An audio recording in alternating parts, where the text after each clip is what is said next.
Welcome to What the Mom podcast. You are listening to doulas Petra and Jacqueline. Motherhood can be isolating and hard. We are two doulas that want to provide a safe place to talk about all things mom. From pregnancy to birth to postpartum to parenting. Join us as we have real conversations about real life.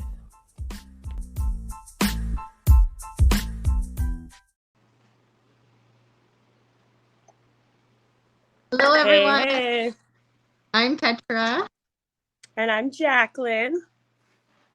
And thanks for joining us again today.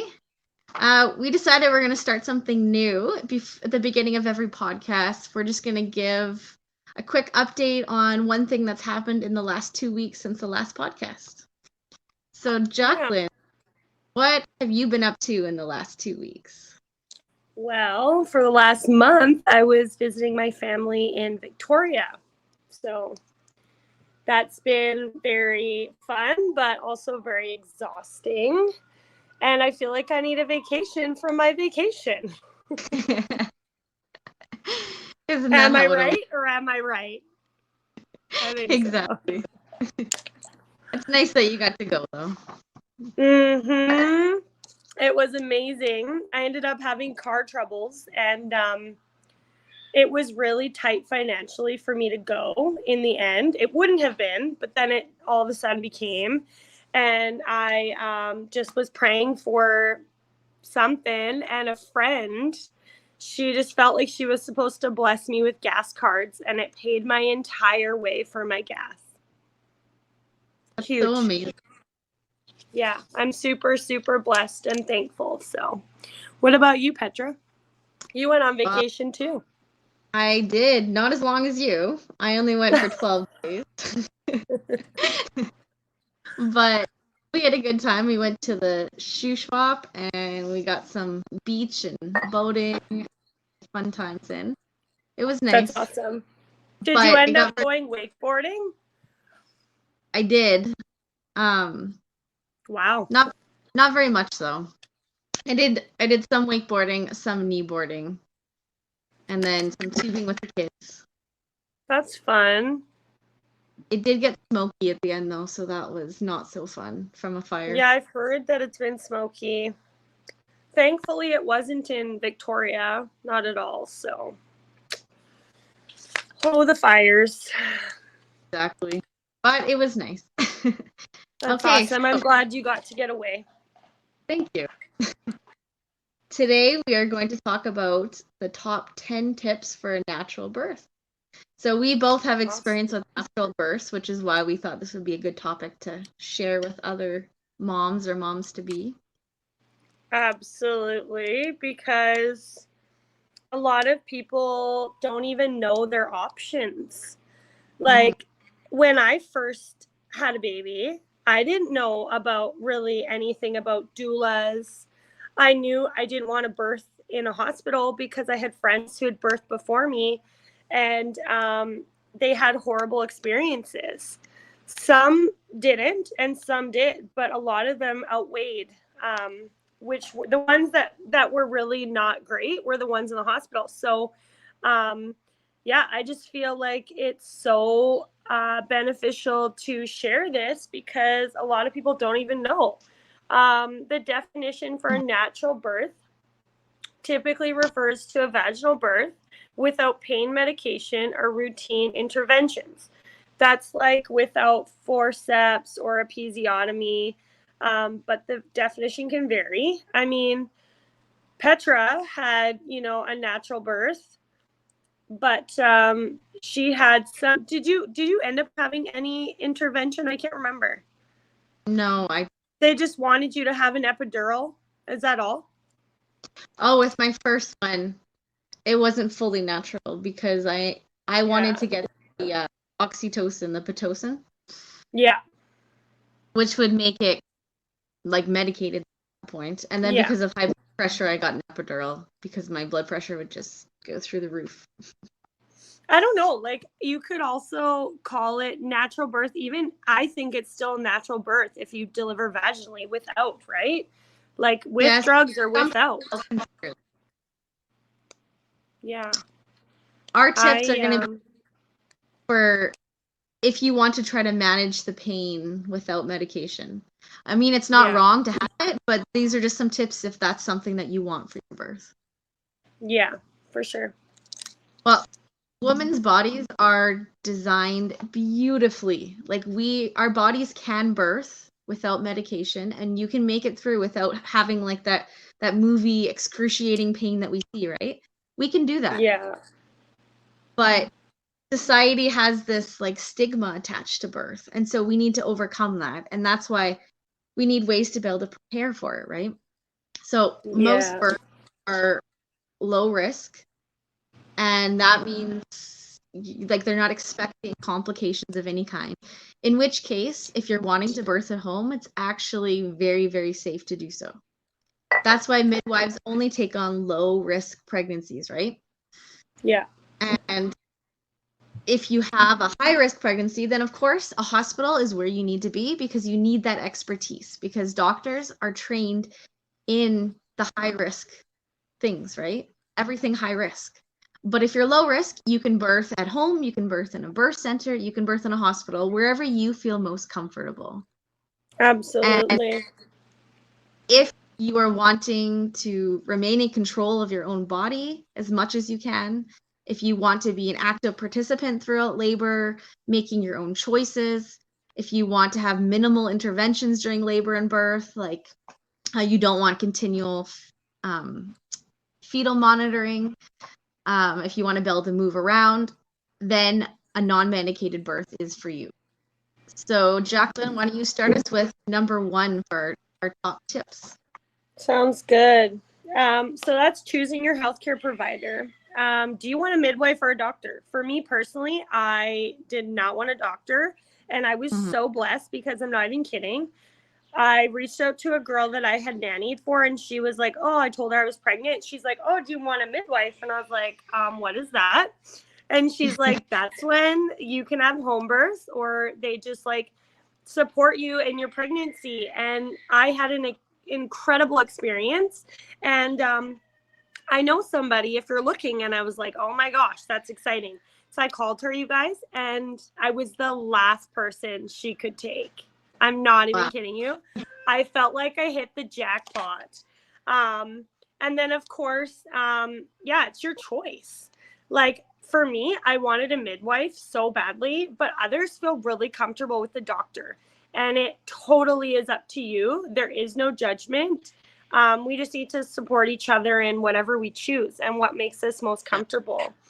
Right? Like, that's the most important thing I can say. And for me, I knew that I was going to be high stress in a hospital, and I knew myself I would be more comfortable at home in my own environment where I can have my own food, my own music. Like, you can still have music and stuff, but it gets loud in a hospital and there's distractions around, right? So for me personally, I just really wanted that. And this is crazy. I think it was a couple years before I did get pregnant with my first, they actually made midwives in Alberta covered.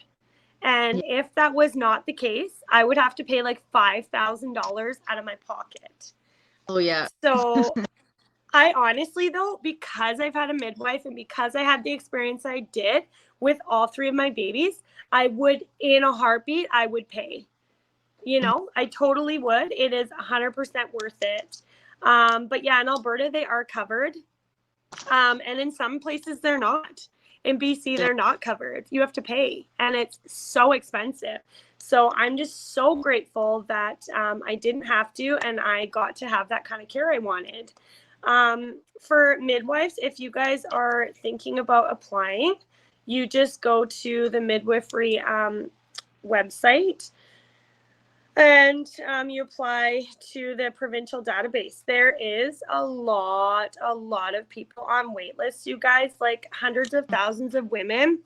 And so we're always looking to get more midwives or more coverage for people, because really it is such a blessing. And then if you choose to go for a doctor, you can get a referral from your family doctor, and sometimes your family doctor will deliver as well.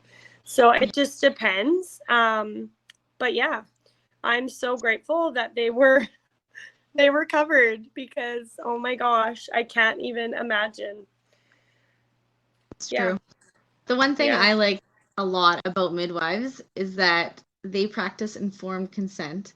And so they let you make all of the choices on your own. My 2-year-old decided to join me. It is the best. Who is that? Katarina, my 2-year-old. Katarina. Hi, honey. Yeah, and it's nice because they don't just say, okay, this is what we're doing. Like, they give you choices and they let you know, okay, this is the pros and the cons, and this is why we recommend doing XYZ, right? That's what I love about midwives. I love it so much. It gives you so much control, and yeah, I love it. So when you have a doctor, the only place they deliver anymore is in the hospital. So if you are comfortable with a hospital birth, then absolutely you can go with a doctor. If you want to birth anywhere else, then you do need to try to get a midwife, though, because midwives are able to help you have your baby at home, in the hospital as well, or even in a birth center. So most places have birth centers, which is basically like a really comfortable room, kind of like almost like a hotel. And they usually have a big tub it looks like a jet tub, but with no jets, that it's easy to clean. It's big, it's comfortable. They have a bed, they have the washroom with the toilet and the shower. They usually have other tools like birthing stools, things like that. And they usually give you a meal after. So a lot of people like that option if they want a home birth, but they don't want it in their own home. Waffles in Alberta here. Yeah, exactly. One of my sisters did have one of her babies at the birth center, and she loved it. She said it was a really nice experience. I have a few friends who did that too. So that is another nice option as well. And you always have to think, like, what are you most comfortable with? Because when you're the one in labor, you need to be comfortable, right? So like you said, Jack, Absolutely. didn't feel comfortable in the hospital. It stressed you out. So that's somewhere you don't want to be unless there's an emergency, right? Absolutely. And you know what? With my third, I did have to transfer. But it was like the very last second, and I was like kicking and screaming. That's how bad I did not want to go. I'm grateful though. Like, I still had a good experience. Petra, I shared that with you. But Yeah. I was scared. I'm not going to lie. And I'm so grateful that it was only about an hour before she was born since getting there. So. And it's good it was there for the reason you needed it, right? Yeah, she needed oxygen, and due to COVID guidelines, I would have had to send her on an ambulance by herself without me. And that would have been so traumatizing. That probably would have messed with everything, my breastfeeding, everything. So yeah, I'm grateful they have it though, for sure. Yeah. So Yeah. number 3. Childbirth education classes for natural birth. So these can teach you techniques to use during your birth. Practicing beforehand helps it be naturally to you. I personally didn't do any childbirth classes. I think I attended something for my last birth. It was like for pain management. I also read a book, Supernatural Childbirth and stuff. But as far as like doing an actual class, I never did like Lamaze classes or anything. I just kind of went into it. Like, I didn't really prepare my first. I really didn't. So if you do, you sometimes it can be easier. I mean, I wouldn't say my first experience was horrible, but I think if I would have planned more, it would have been a little bit better. So Yeah, and it depends on like how your birth goes, because every experience is different and we never know what to expect. so Depends different. on your personality. Like, we're all so different, right? I know Absolutely. some people who did take classes and they're like, I don't think I could have managed it without this. Like, they needed that practice. Yeah. So that's something that you can look into. And if anyone needs help finding some classes, then let us know. We can help. I'm actually creating an online class right now. It's not ready That's yet, but awesome. I'm trying to do it because I know there are a lot of people that like that, and it can be helpful. Yeah. A technique, so for number 4, is breathing exercises and visualization. This is often taught in those classes that we're talking about as well. It's used in hypnobirthing a lot, which I actually used with my last baby, my 4th. It basically, it's just like practicing slow, relaxed breathing, like the different breathing patterns and techniques that you can. And when you practice during pregnancy, then when you're in labor, it comes more naturally, and you don't have to really think about it. You just do it, right?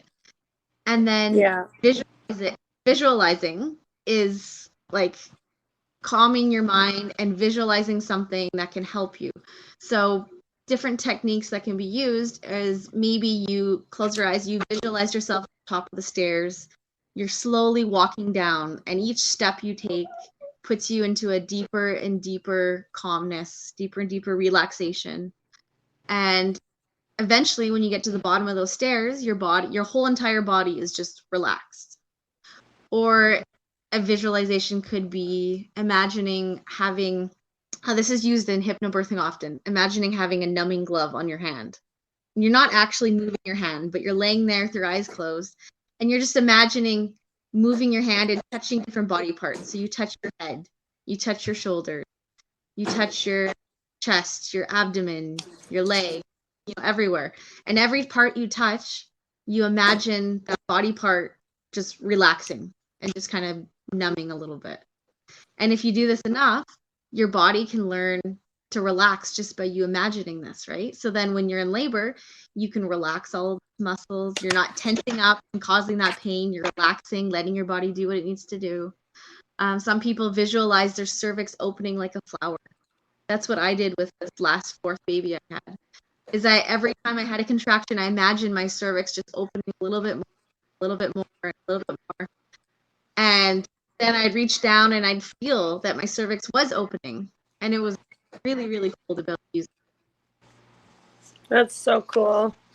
Mm-hmm. Yeah, I was at her last birth, and I would say that the hypnobirthing did really well for her, and visualizing everything, and just the breathing and everything, because like she was so quiet. I'm like, who are you? Because I was like a raging lunatic. Just saying, that was me. So next is positioning and movement. So you guys, gravity is your best friend. I will never understand, especially when you're pushing and stuff that makes no sense, why your legs are up high. Like gravity doesn't really help you in that. But yeah, positions that encourage the baby down and out. So squatting is a huge one. I did that so much. It also helps to take pressure off of your lower area, and like it stretches your back. And it honestly, having contractions like that, I felt like I was able to do it. But being just like standing up or sitting down, no way, Jose. I would have not been able to do that. Being on all fours is a good one. Leaning on a birth ball or your partner. Hanging from a rope or swing. I never did that.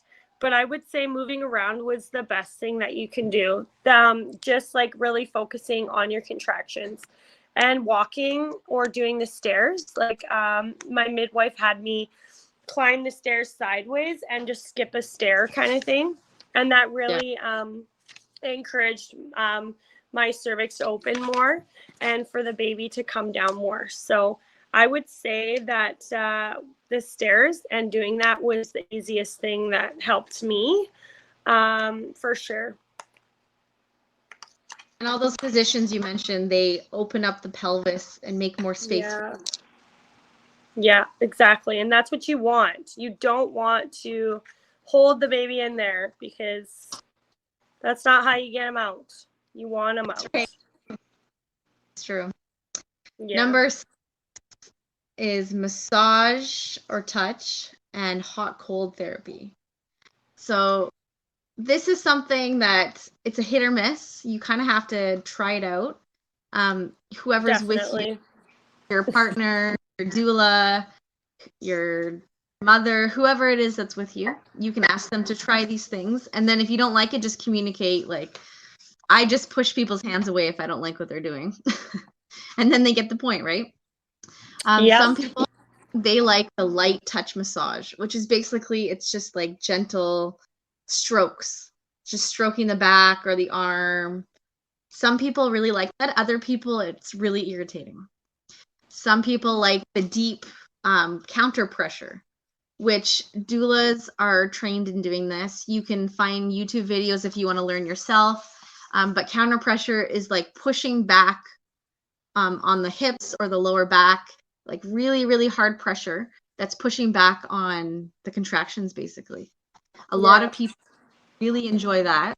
I did with a couple of my births, and a couple of them I didn't. So I loved it. That was for all, my saving grace. For sure. For all 3? Yeah. Wow. So yeah, a lot like of people really hard, like really hard massage. Yeah, exactly. Yeah. It can feel really nice, like against that, like that tight contractions, right?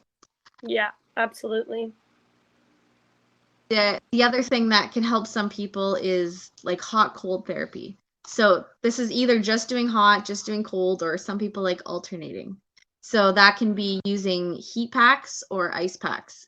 And that can either be on the abdomen, but if you're on the abdomen, you can't do it for very long. You need like some kind of buffer towel, obviously.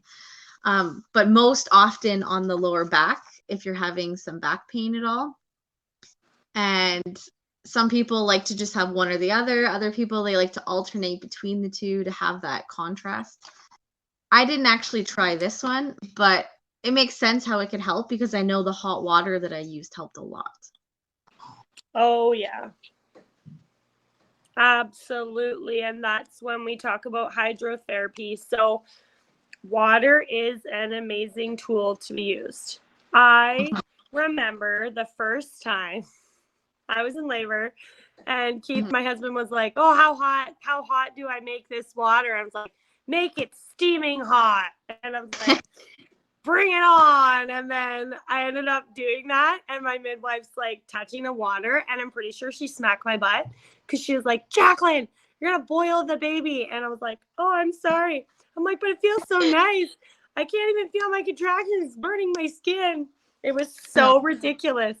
But it doesn't have to be that hot to be good, is what I noticed. It is really soothing, I would say. I did the shower a little bit. The bathtub I did for a little bit until like my contractions were pretty, I don't know, because it was too small. It was confined. I didn't like it. But using a birth pool, that was honestly the best thing ever. But yeah, water relieves pressure on the body. And it promotes muscle relaxation and reduces anxiety for some. So for me, being in the birth pool, that's where I stayed a lot of it. I'm pretty sure, like most of it. It's so hard to remember. But they also say don't get in the water too fast because it can slow your contractions, and you don't want to do that. You know it's go time when you're in the pool and you just keep having these intense contractions. But yeah, it can be used safely for labor, birth, or both. But it does say at the last point here, Petra wrote, be careful, it's not too hot. And honestly, yeah, definitely do that because it can cause the baby's heart rate to fluctuate, and you don't want to do that. So yeah, definitely if you're having a home birth or even, anywhere, hot water, but just not too hot. I used water for all of mine, and I used all the different methods because my first, I was in the hospital. I used the shower, and it was really, really nice. But I did not want to stand up or squat. I wanted to kneel. So we ended up putting a towel down for my knees. And then I leaned on the stool, and then I had my mom hold the hot water over my back, and that felt so good. Then my second, I was at home. I didn't have a pool because we had a small apartment, and I just used the bathtub. And I loved that. I used it almost all of the labor, and then I got out and birthed on the bed. Then my third, I didn't actually use any water, surprisingly. And then my fourth, I got the birth pool, so I kind of had a few different options. The birth pool is definitely the nicest because it has so much space, right? Oh my gosh, I know. It's amazing. The technique that I enjoyed the most was our next point. Number 8, hypnosis. So a lot of people, they look at hypnosis and they just think about like the entertainers who do like hypnosis on people, or they think of the cartoons where you just hang something, right? The clock, like, you are getting sleepy. Yeah. But that's not what this is. So when you do self-hypnosis, you can snap out of it at any second that you want to. You are in 100% control. And people do get into self-hypnosis all the time. Like, I don't know about you, but I've driven somewhere, and it's just somewhere that, like, I've been 100 million times, and I'm driving and I'm like, wait, how did I get here?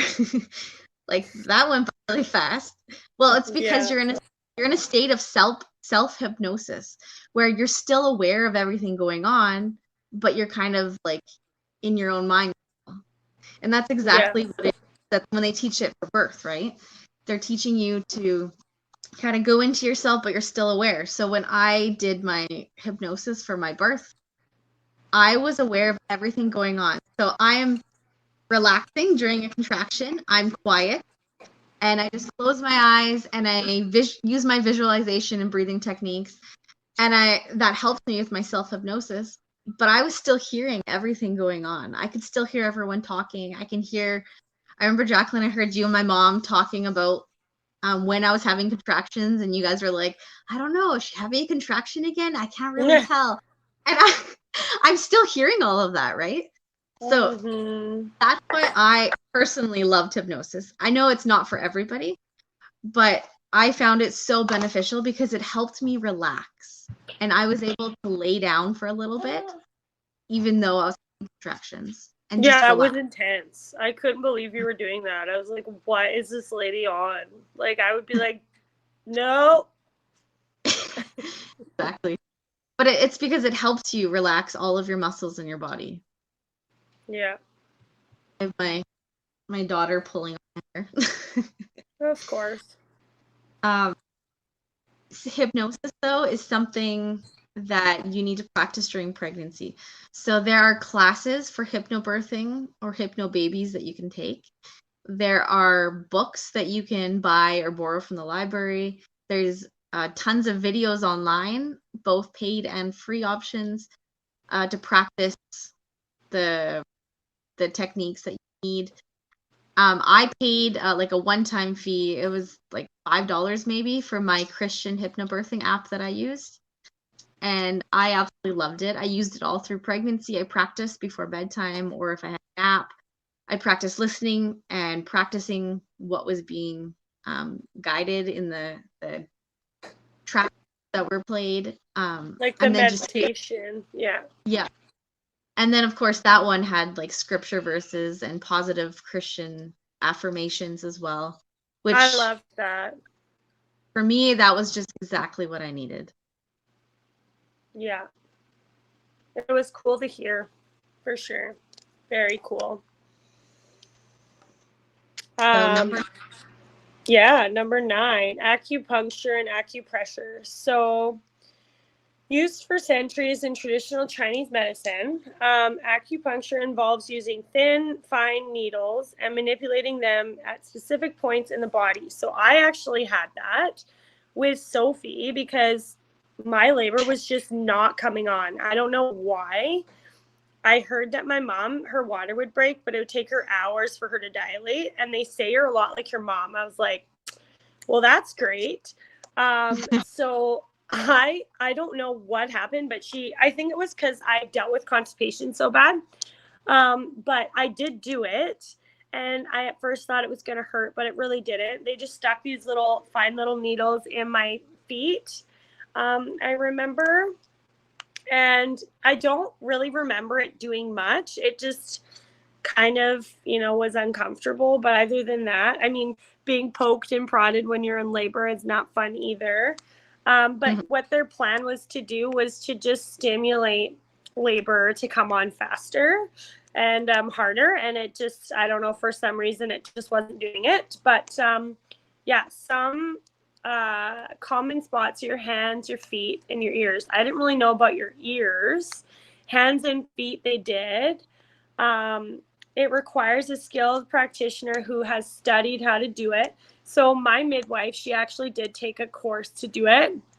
And so she was like, well, I might as well if it could help bring on your labor. And at this point, we were just trying to get things going because I had been in labor for a very long time. And she didn't want me to have to transfer to the hospital. So acupressure is pushing on the same points, but not using needles. So we did that as well, for sure, this time. I don't think I really did much of, I guess I kind of did a little bit with Ben, but that was more like massage. With my last, though, my husband, like, I could not have made it through if I didn't have him doing this. He was doing like acupressure on my back and like really pushing into my lower back and my butt area. It was so good. Yeah, like normally it's just like pushing like on those spots on your feet. There's probably tons of YouTube videos you can find if you guys are looking for something like that.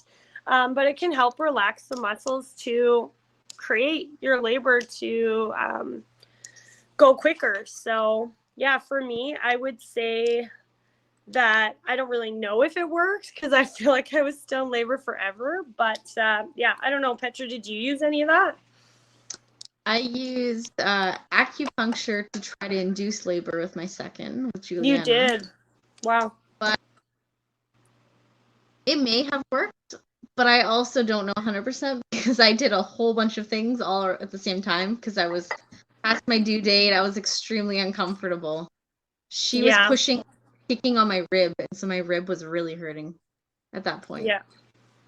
But I remember I did have it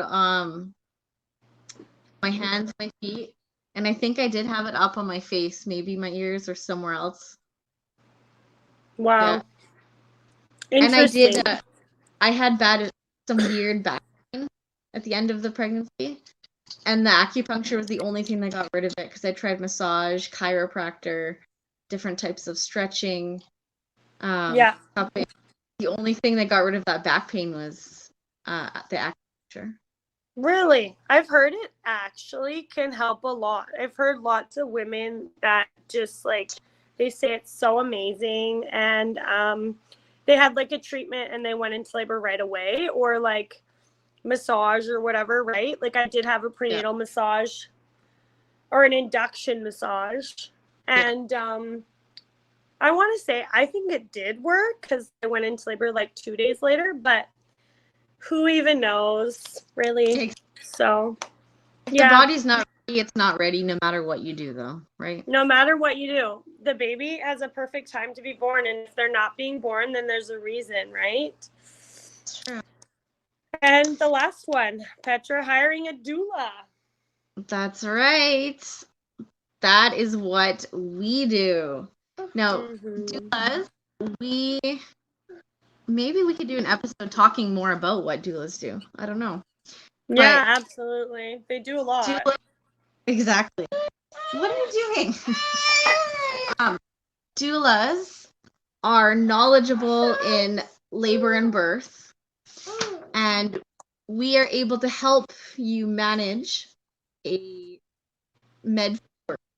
And so we can help with things such as suggesting new positions to try, maybe if we see that maybe you need to try something new, right? We can help with